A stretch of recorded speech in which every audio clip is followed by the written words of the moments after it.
What an absolute treat to have you join me here today, Dr. Nazarian. Thank you so much, Jill. So this is a topic that I have been dying to cover.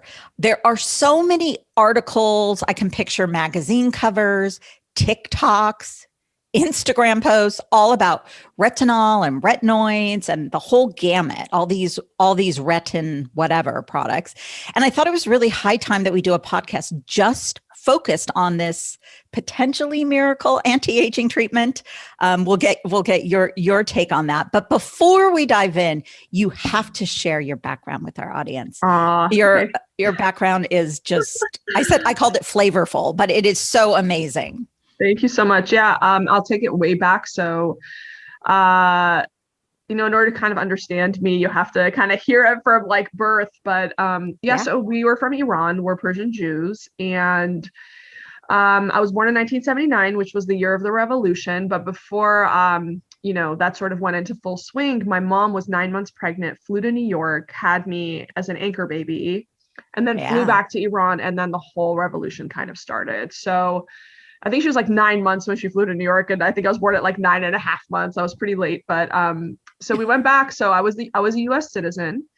The revolution started. We were there until 1985. So around, I was around 6 years old, and that was the Iran-Iraq War, and there was bombs flying everywhere. My mom used to take me to the windows because the sirens would go off at night, and we'd see, the sort of, that white like streak going through the sky, which was a bomb, and she would tell me it was fireworks so I wouldn't get scared. But one of the bombs actually landed like a block away from our home. So that was one thing that my family was like, like we got to get out of here. The second thing was there's a lot of discrimination against Jews, which unfortunately we're seeing everywhere in the world right now, and I've actually become quite an activist about. As of late, I just said, I can't be scared anymore. I can't be scared because we're traumatized, right? As Jews from Iran. Yeah, we're just super traumatized. Like, I remember I wanted to put a menorah on our gate during Hanukkah, and my husband's like, don't do that. Are you crazy? Like, people are going to attack us. Like, Persian Jews are in general. And I know I have friends who won't even put a mezuzah on their door because then you're self-identifying as a Jew. So it's really sad. That happened. And my dad was the head of the Shah's Heart Hospital. My dad's a pathologist. And one of his techs, so one of the people that like cleans the microscopes and things like that, was part of the revolution. And my dad had incidentally saved this tech's eyesight. So the tech came to my dad and said, listen, you saved my eyes. I'm going to save your life. You're on the kill list and you have to leave tonight. Because they were going to come kill my dad. Because anybody who was associated with the Shah basically got killed. So, so my dad left my mom, my sister, and my passport with the government and said he was going on a medical conference to speak. And he flew by himself to Vienna and stayed with a colleague while, my mom, my sister, and I kind of arranged with smugglers to escape. So my mom obviously didn't tell me I was 6. If she would have told me we were escaping, I probably would have told someone, and that wouldn't have been good. So we went to the bazaar. Smart mama. Yeah. So we went to the bazaar one day, and we just got put in the back of almost like a van, which was closed off. And it was us and maybe like 6 other people. And I remember being curled up at the bottom of this van. And how old were you at this time? I was 6. I was like 6.5. Wow. Okay. So I was curled up, and there was, stakes that kind of came out, not sharp stakes, but stakes that you could put like a cord through to hold down things so they wouldn't move around in the van. I remember one of them was like going into my ribs, and I was telling my mom like that hurts, and she's like, shh, just be quiet. So they put corn on top of us, and that's how they smuggled us out of Iran across into the Pakistan border. So we made a stop, and we kind of got out of the van, and there was pickup trucks waiting for us, but there was also like a hut that was like a bathroom, but what it was just a hole in the ground. So you had to kind of straddle this hole in the ground and like pee or poo. And I was too small. So I remember my mom like holding me above it. But in that bathroom was when she told me we were going to America, because we'd already made it across the border. And I remember the thing that I said was, oh my God, we're going to meet Michael Jackson. Because we had all these like bootleg Michael Jackson, like Thriller, like they used to like, how like when you go to these like countries and they have them on the street, and then when the police come, they like sweep it all up and like run away. Yeah, right. So we had that in Iran too. So we had all these like Madonna and Michael Jackson, like bootlegs. Please tell me you got to meet him. No, but I did get to go to a concert finally. Okay, that's enough. Yeah. So So, those were like what we thought America was. But anyway, so we stayed in the desert for one night. And then we actually got seen at a certain point, and they were shooting at us, but we got away. And then we went to Pakistan, and we stayed in Karachi for 3 months waiting for our visas to come through. And there's a whole backstory to this. I won't get into it with you right now, but the whole reason why we got out, because Carter at that time had given a mandate that all Persians need to be out of America. But there was this one man that I got to meet like a few years ago that actually was responsible for not just keeping the Jews in America. And I mean, the Persians in general, Baha'is, like anyone that would have been killed if they were sent back to Iran. There's one man that I actually got to meet who was responsible in the Carter administration for not only not getting Persians out of America, but working with this organization called HIAS to get asylum applications approved for more Persians to come into America. So I didn't even know I was meeting this man. I went to a conference at UCLA that I had like sponsored in some way. And I'm hearing this guy speak. And while he's speaking, I'm like, holy shit, this guy saved our lives. This is the guy. Wait, seriously, maybe we should talk offline. That's a movie. Has it not been made yet? I mean, I don't think it's been made, no, but there's an organization that came and kind of interviewed me and my dad, and a lot of Persian Jews have the same story, Jill. It's not just me. Like this is even him as the center. Like what an amazing. No, he wrote a book. He actually did write a book about it once the information became declassified. He wrote a book, and that's what the book was kind of what he was talking about and promoting in this conference at UCLA. Well, I just rewatched Argo, and being on the streets when they were traveling through was horrifying. I mean, I'm Jewish as well. I'm not a Persian Jew, American Jew, but it's scary. And what a harrowing experience for a 6-year-old, and what an amazing career you have made of yourself. Well, I mean, the reason why I bring it up is, we have a nonprofit called Think Big that we had Kris Jenner keynote last year. Oh. And I read her book because I was interviewing her on stage. And it's really fascinating how our lives have very similar arcs and very similar. Like she lost her dad at 16. I lost my mom at 16. Like, wow. But the things that she said, like, when you're given this opportunity and what would have happened if you would have stayed. Yeah, don't squander that. You don't want to squander it, and you want to create the biggest impact that you can possibly create. So, I have 3 kids. I'm married to a brain surgeon. I have Nazarian plastic surgery, Spa 26, the nonprofit Think Big and Nazarian Institute. We have an e-commerce site of curated medical grade skincare. Oh my God, I can't wait to link all this stuff. This is great. But do you see what I'm saying? Like, I just feel like, you know what? I have all this energy and I have this drive. I'm not going to squander that, just like you said. And Kris Jenner in her book calls it burning the candle at both ends. And that's kind of, where I think that comes from, is knowing what would have been and knowing what a chance I was given in this country. I didn't even know she wrote a book. So that's going on my read list. That's fascinating. Yeah. I mean, it's true that these situations, I want to say create a fire under your belly, right? Exactly. That drive. And once you have it, there was a book a long time ago. I'm kind of getting off topic just a little bit before we dive in, but there was a book that I read, and it was a book about how I was in the film industry for many, many years in like the film producing side of things. And there was a book about that some big producer wrote, talked about that she had these dreams about being in the back of the line. And then every time she got to the front of the line to do her somersaults, because it was a gymnastics class, they told her to go to the back of the line. And she kept getting to the front of the line, and they told her to go to the back of the line. And basically she said at the end, like, I just want my turn. I just want my turn. Give me my turn. And I remember feeling that way because I was, the lowly assistant, and I'm like, just give me my turn. Like, let me show what I can do. So, but for me, like, I think like in what I've sort of done is especially in Beverly Hills and plastic surgery, and maybe this is how we bring it back to what we're supposed to be talking about. Yes, of course. This always happens.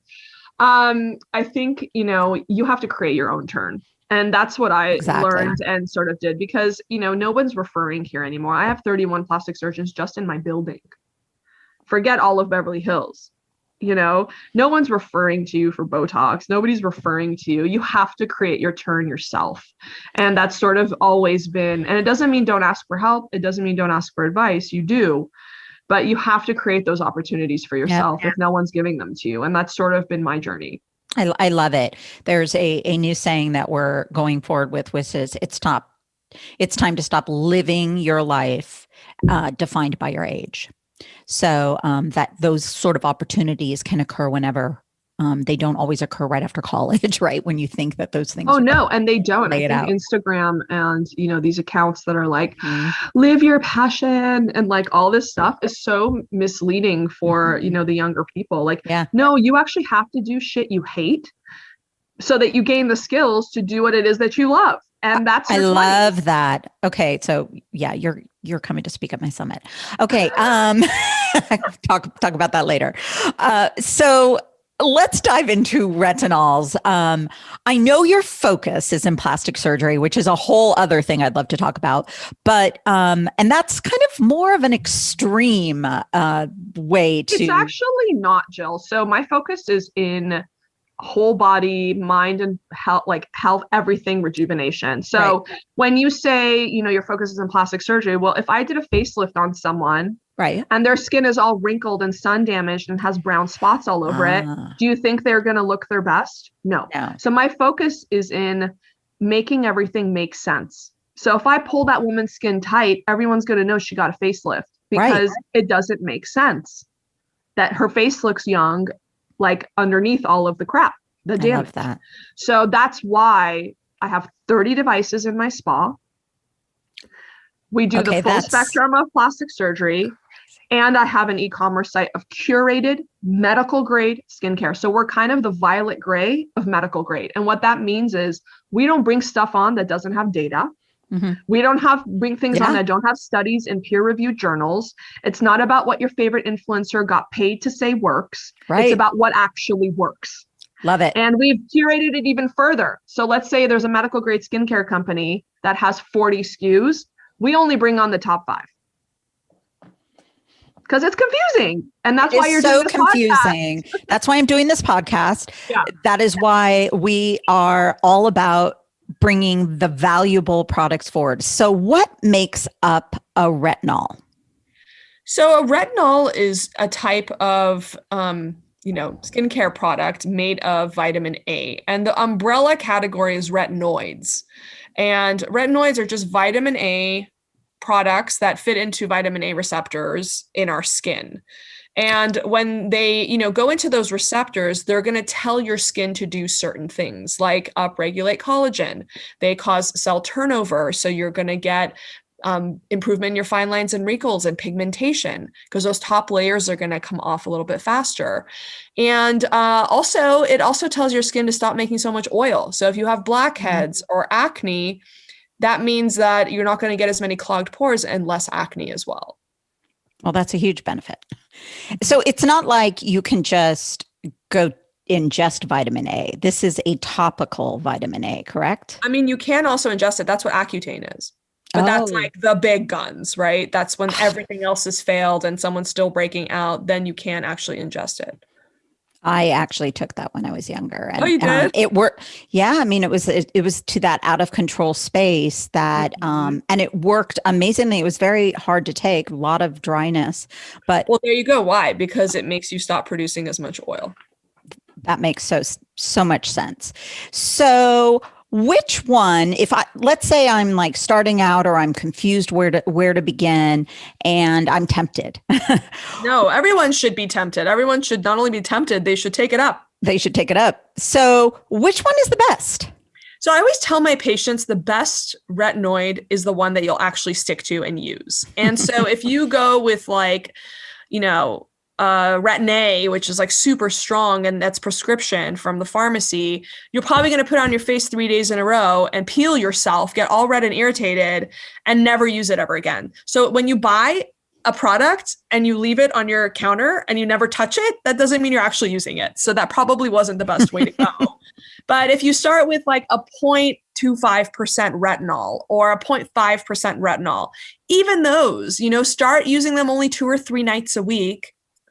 And if you're not getting irritated, then go to 3 or 4 nights a week. And if you get a little bit irritated, maybe stay there for a while until you're not irritated anymore and then move on. Like for me personally, Jill, it took me 7 months to be able to use retinol every night because I have super sensitive skin.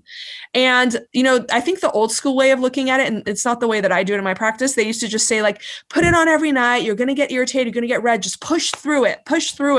And I'm in LA. Like people are on camera. People are doing corporate talks face to face. There's actresses, nobody's going to like push through weeks and weeks of irritation, just so their skin can get retinized all of a sudden. So I always tell people, retinol is fantastic. Everyone should be on it and get on it the way that fits your lifestyle.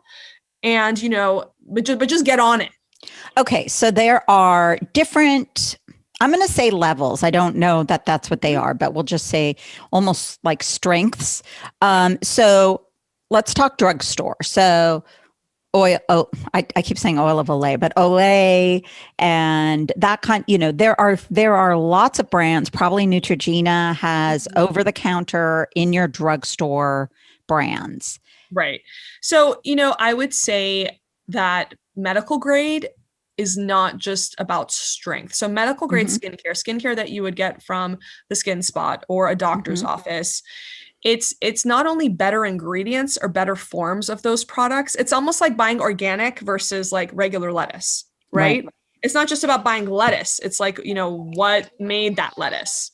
So it's the same thing with skincare products, and good quality skincare ingredients aren't going to cost $6.99, you guys. I mean, that's just the way it is. Right. So if you're buying Olay and, you love the smell and you're putting it on and you feel like you're taking care of yourself, psychologically that might have some value. But if you actually want to see your skin improve and change, then you're probably going to want to get the medical grade. And guess what? The medical grade is stronger. It penetrates deeper. You're going to see fast results, but sometimes you'll get a rash. But guess what? There's a doctor there to like help you through it. Who's going to help you if, Olay used that quality and high, dosage of those ingredients to get you there, to get you to goal. If you get a rash, who are you going to call? Ghostbusters. Yeah, exactly. Okay. So there's a middle ground. I'm using my own terminology here, right? Like there's a middle ground. There's like the Sephora counters, right? And there's some great quality there that I feel might be a little less tolerated. I've seen quality at Sephora, and I have seen, you guys, the most expensive skincare line I've ever seen at Sephora does absolutely nothing. Nothing. Can you share? No. Okay.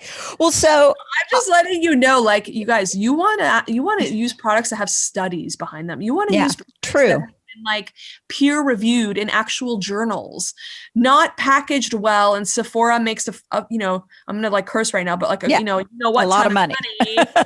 And it really like does apps. You guys, when I say nothing, I mean nothing. Like you could just take water and spray it on your face and it would do the same and save your $300. But there are these in-between products that, for me, the way that I looked at it was like it was my entree into retinol. So I felt, I kept hearing the word encapsulated retinol or retinoids or whatever the word was, encapsulated.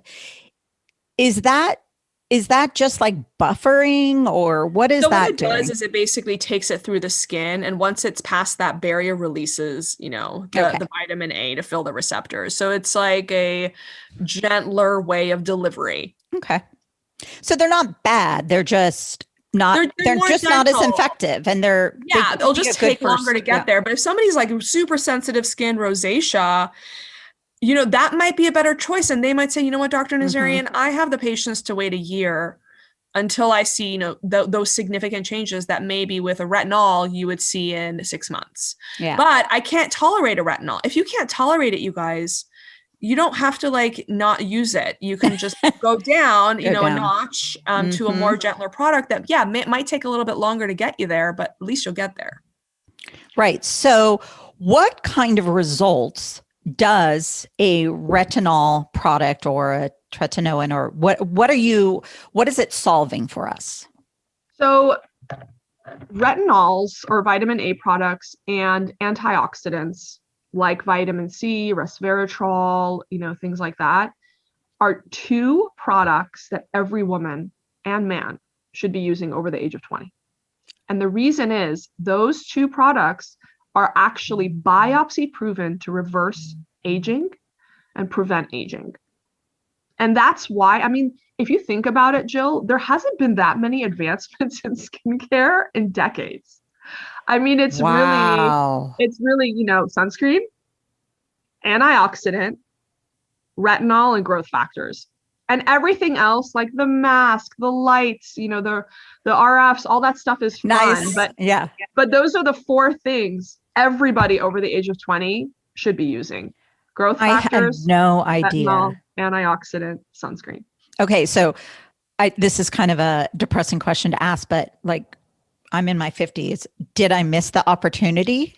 Well, no, you didn't miss the opportunity, but you might need, laser, or you might need, other stronger things to sort of get back to sort of, removing sun damage or fine lines and wrinkles or things like that. But if you I'm 41, I have a very stressful life, self-inflicted stressful life. Yeah.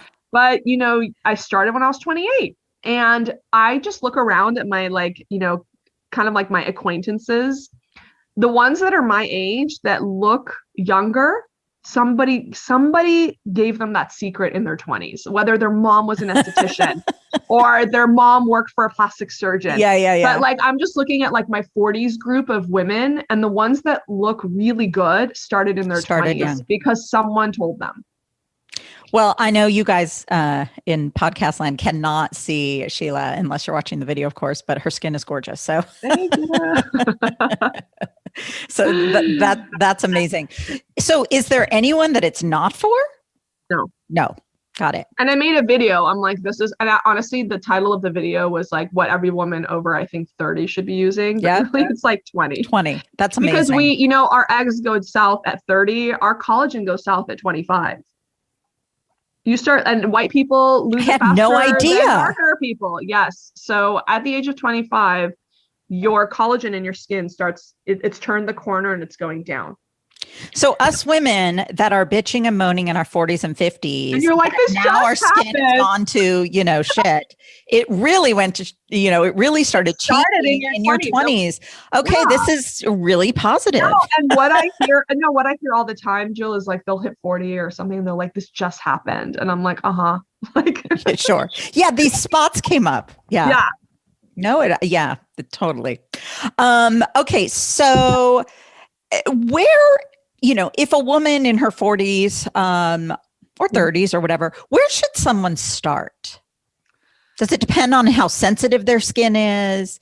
Well, so what I'm working on right now on the Skin Spot is a skin quiz. So we've had a skin quiz from the beginning of time, but it just sort of gave all the products that would be good for your skin type. Mm-hmm. Are you sensitive?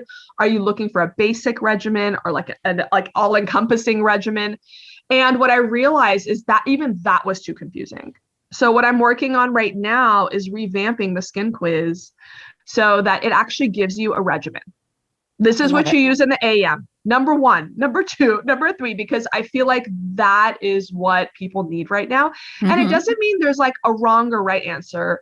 If you have never used retinol before, you don't want to start with a tret, or you don't want to start with a 1.0 retinol. You start with a 0.25 if you're sensitive skin, or a 0.5, and you don't even use it every night. Start 2 nights a week. Yep. And then slowly move your way up to every night. So I've become a little obsessed with the whole Korean beauty. Yeah, I love it. Yeah. And my daughter's learning Korean, Jill. Oh, really? Yeah, oh my God, can she come? I can't wait to travel again because I want to go once a year to Korea and learn all about this. She wants to do a full semester abroad, but she got into K-pop and these K-dramas. And over quarantine, they've been Zooming, and she just taught herself how to speak Korean. Shut up. I swear. So she's got your drive. Every night when she goes to bed, she's like, "Sarangyo." She's like, "I love you" in Korean, or she just answers me in Korean. Oh my God, I love that. See, now actually, that's a really good idea. I should learn it a little bit if I plan on going. It's an easy language. Yeah, I'm so blown away at I mean, it's overwhelming to people who are just learning about it. They think all these different layers. But one of the things is I've been following a lot of sort of the key influencers around Korean beauty that are almost the scientists, right? They understand the elements. Now, I never plan to be that woman. I want to bring those people to you guys.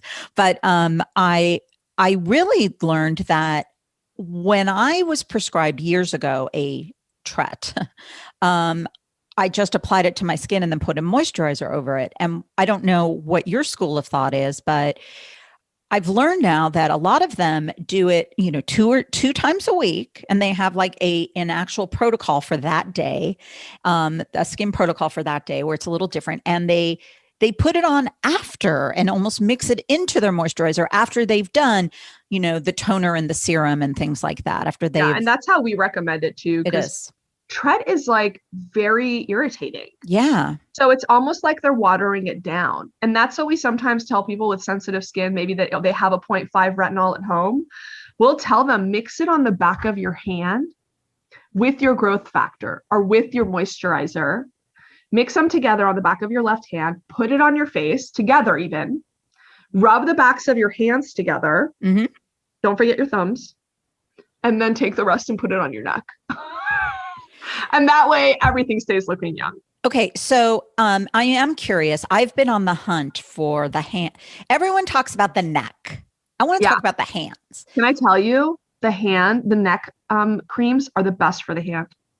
Oh, you're kidding. I'm not kidding. Why is there no hand cream for women? Because to me, it's not just the age spots. There is. The there's texture. Lumiquin. Yeah, no, there's Lumiquin from like Revision Skincare. KO makes one too. But I always like on the skin spot, I try to do like tell people what is I'm actually doing.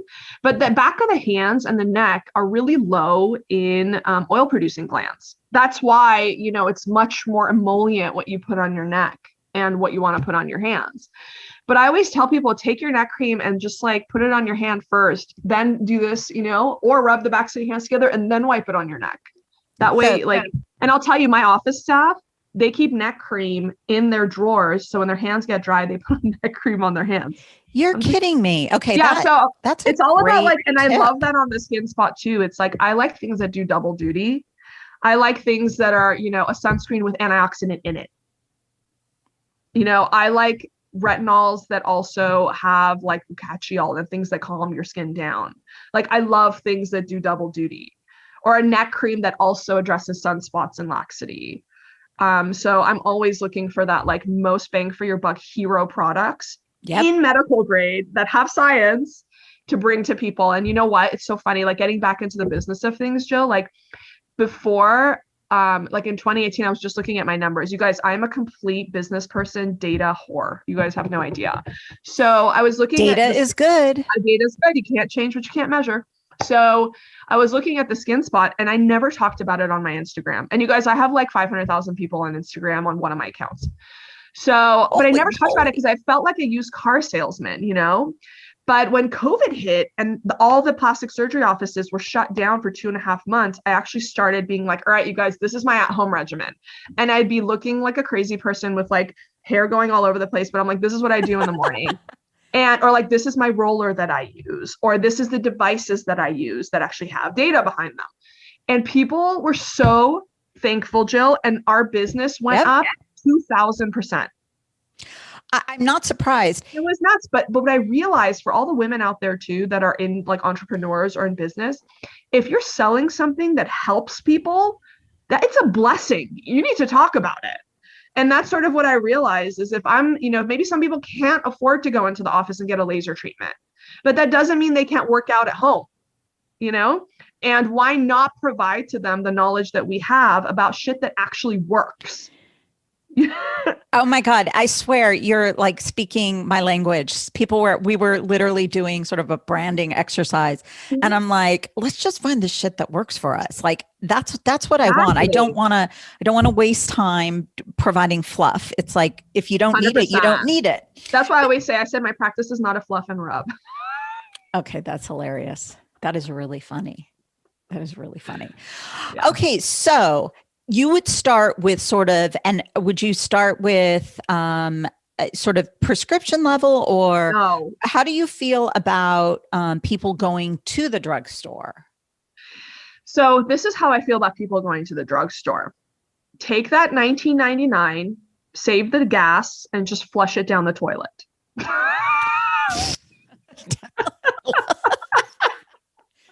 Okay.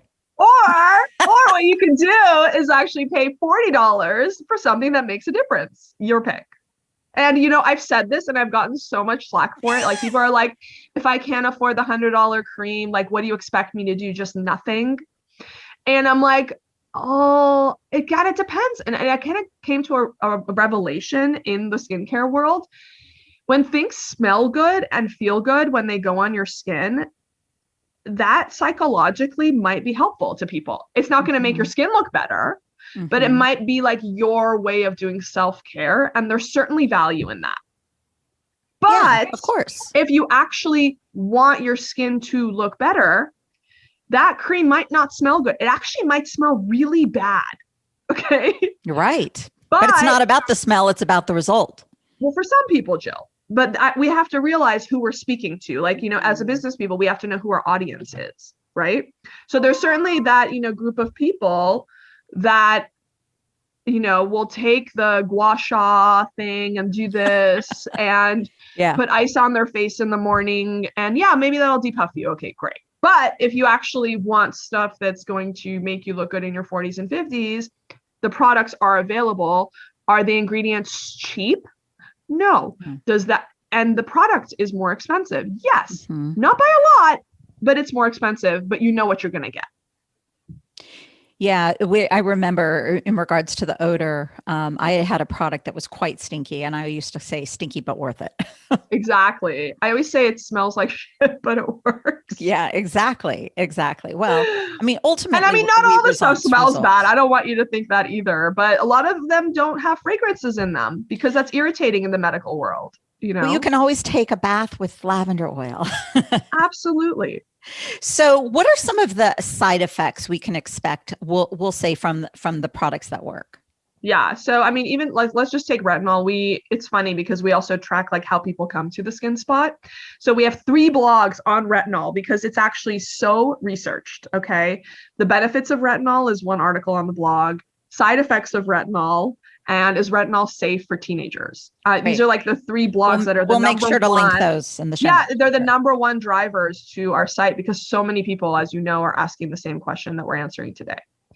So side effects of retinol.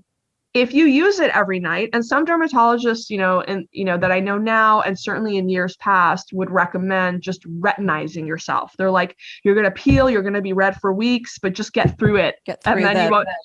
There's a time that there's like a saying. But you don't have to do it that way is what I'm saying to you. And a lot of people in my world, they're actresses, they're models. They can't look red and flaky for weeks waiting for their skin to retinize and get used to it. So what I did, and myself personally, is I started using it 2 nights a week. And every month I would go up another night. And it took me 7 months to be able to get to every night. But I never had to go through that period of retinization. Because I'm in front of people too. I can't be peeling and looking like a monster. Might you still be experiencing some peeling and some? If you do, I say just go back a week. So if you went up to 3 nights a week and you start noticing redness and irritation, go back down to 2 nights a week for another week and then come back to 3 nights a week. So you can do it. And I've heard something about purging. So purging is when you actually start breaking out. So but that shouldn't happen. Retinol is actually really good for acne. And it was actually one of the first uses of retinol was for teenage acne. So if you're not allowing yourself to peel and have breaks in your skin, you should not break out with retinol. So what is retinol treating for us? We just talked about acne. What are the other real benefits? So it causes skin turnover. So it's going to treat your fine lines and wrinkles. It's going to treat your sunspots. And it also decreases clogging of pores because again, it's just cell turnover. So that's how like blackheads. That's how it helps with acne. Yeah, because it prevents the clogging of those pores. Because with acne, what happens is you get clogged pores and then a little bacteria gets under the clog and it makes pus essentially when it gets infected. Got it. Well, those are all things, I think all of us suffer from as we get older. I mean, it's just Yeah, 100%. or maybe not suffer from, but deal with. Yeah. So I want to ask you and one don't more. forget, Jill, I'm going to mention one more thing. Don't forget your body skin. So for example, years ago in our skincare line, Nazarian skincare, we made a smooth body, and it has retinol in it too. And it was one of the only body products that had retinol in it, because guess what? Who's suffering from crepey elbows? Whose mom has crepey knees? So we and also like the stomach, it gets crepey. So you want to have a little bit of retinol, not as much as you would put in the face, because remember, the body skin has less oil glands as well, except for like areas of the upper back or chest or things like that tend to break out. But retinol in those areas will also help with the breakouts. So smooth body, we came out with that, and it was one of the only body products that had a little bit of retinol in it. And you still have that? Yep. Okay. There, I know what I'm doing right after. So, you mentioned something, and I don't want to overlook it, because I think it's a word that it's a product that still is confusing to a lot of people, which is growth serums or growth factors. Growth factors. So, can you define those? What that is, and it's almost like a category, right? Yeah, it is. That's another category that all women should be on. And let me tell you, I'll tell you my secret on that too. Okay. Cool. So growth factors can be human growth factors, so human derived. They can be plant derived. They can be animal derived. Okay. And all of them have value. And the way that I want you to think about those creams is, imagine you're putting them on your skin and it's turning on the circuit breakers to create collagen and elastin. Remember, I told you collagen and elastin start going south at the age of 25. So putting on growth factors is a way to boost at home your collagen and elastin, and it really works. And other things that do that are radio frequency, which we have a device that is like a bestseller that does that too. You can use it on your body or your face. There's derma rollers. Does radio frequency, I know what you're talking about. It's that little wand that sometimes that kills bacteria and stuff as well, right? No, that's LED light. That's different. Okay. And we have that as well. And that also can boost collagen and elastin. But radio frequency is a stronger method of doing that. So if you literally used it on one side of your face, you would see it plumped more than the other side immediately. And long term, it produces a lot of collagen as well. So, and you can use it all over your body. And I was saying derma rollers too. Derma rollers also increase collagen and elastin at home. So the way I always tell my patients is, you work out with your trainer, but you also work out by yourself, and there's value in both. But when you come into the office, I'm going to work you out like your trainer, because I'm using these devices. I have numbing cream, so I can go deeper on you. I can use radio frequency in the needles to like do a little buzz when they go in. But that doesn't mean working out and maintaining your results at home has no value. It absolutely has value. Have you ever thought about relocating to San Francisco? We ship everywhere, girl. No, I meant I want you here. No, but let me tell you, we're thinking about eventually opening up another practice very nearby. Okay. Yeah, not in San Francisco, but nearby. Selfishly. That's amazing. That's amazing. So, I mean, the information, I love your honesty. And can I give you one more honesty thing? Yeah. Please. You can. Well, let me tell you the trick about growth factors, because I promised I would do that. I did it. You guys switch up your growth factors like every month, because your body gets used to that circuit breaker. So when you change your shampoo, Jill, it looks better, but then you can go back to your old shampoo and it does the same effect. Yes. It's the same thing with growth factors. So switch up your growth factors. So for example, I might be using a human-based growth factor one month, and I'll go to like plant-based growth factor the next month, and I'll go back and forth, because I feel like you're just turning on different circuit breakers, and it's like changing up your shampoo. So that's my growth factor secret. And then what was I going to tell you? There was another thing. But not all growth factors are equal, correct? No. And again, that's why we created the Skin Spot. We have taken only the products that have biopsy.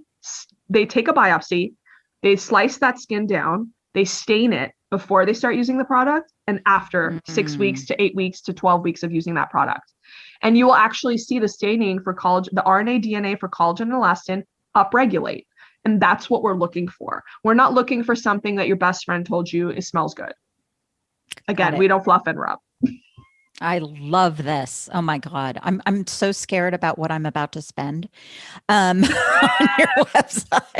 But then you know what you're gonna get. I know. No, Like, by the way, yes, and you know how many women, like how many doctors that we've like helped with the skin spot that will literally 6 months later send me a car selfie and be like, look at what you did for me. Like that's what, we did this for, because it is super confusing. Lord Jesus, you go on a website, there's 2,000 sunscreens. How the hell do you know what's going to work for you? It's overwhelming. And it's all about what the box looks like and what the marketing is and all of that. And I get it. I'm into that branding marketing world. I get it. Trust me. But yeah, really, no, I love a good branding opportunity. Me too. But results are probably better than that moment. So yes. So I think that you've really helped us understand retinol. It sounds like first, we need to go visit your website. Second, really, this isn't a matter of should you use this. This is a matter of how do you begin? Yeah, so I'll just give a tip. Laid it out. No, I'll give you a real quick tip. If you have super, super sensitive skin, Senti makes a great retinol. That's called the BioComplete Serum. That one's fantastic. Definage makes a great one called the 8-in-1 serum, which is also really good, a little bit stronger. Super sensitive, I would start with the BioComplete Serum from Senti. Nazarian Skincare makes a 0.25 as well. So it just depends. And you can read the ingredients. We've listed them. So if you do want a little antioxidant in there, read the ingredients and see which one's going to give you a twofer. Especially if you're price sensitive. Or for example, Skin Medica makes the TNS Advanced Serum. 2 pumps, it's got your growth factors and your antioxidants coming out. Guess what? Mix it on the back of your hand, stick it on your face, rub that crap into your hands and your neck, Love it.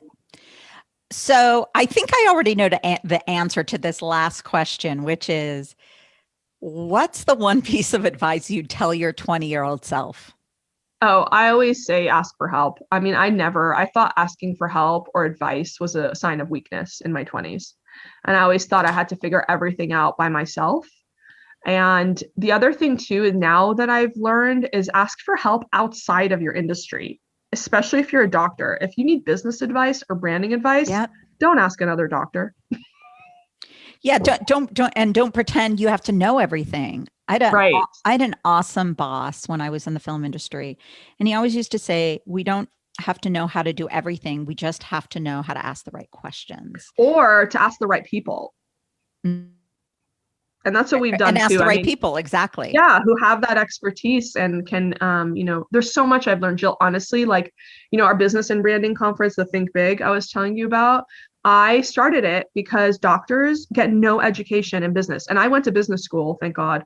But, I want to I speak all over the world on social media, for example. Why am I speaking? You should bring someone that has 10 million followers to speak. Why are you asking me to speak? So I started this conference to bring people from outside of our industry who've already done all these things. They've already answered these questions. Why are we reinventing the wheel? Let's bring the people that can help us. And, that's why I started that, because I was like, you know what, I go outside. I ask a hotel owner about customer experience.